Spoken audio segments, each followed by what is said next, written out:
Mga boss, kakapasok lang po ang balita, Carl James, Wonderboy Martin ginawa ng #1 contender sa WBO. Sabi nga po sa post ni Martin Nasa, kasalukuyang #1 na po tayo sa World Boxing Organization.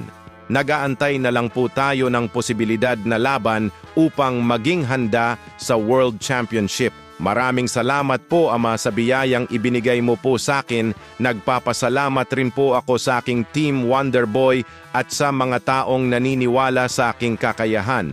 Maraming salamat sa aking mga kababayan sa Pilipinas. So ayan na mga boss, ginawa ng #1 si Wonderboy sa WBO Super Bantamweight Rankings at dalawa lang pwedeng mangyari dyan kay Wonderboy. Maaring mapapalaban sa isang eliminator o rekta sa World Championship at maaring makaharap si Naoya Inoue. Alam naman po natin lahat mga boss na walang nakaharap maski isang rated boxer si Wonderboy, kaya kung sino ang malakas pagdating sa ehem. Kaya kung tutuusin, napaka-unfair po yan sa ibang top contender na lumalaban sa kapwa top contender. Pero wala tayong magagawa dyan mga boss, ika nga boxing is business. Kaya abangan na lang natin kung ano ang mangyayari sa career nitong si Wonderboy at sana mapapalaban nasa isang championship para dun natin makikita kung may ibubuga ba talaga pagdating sa mga dekalibreng boksingero.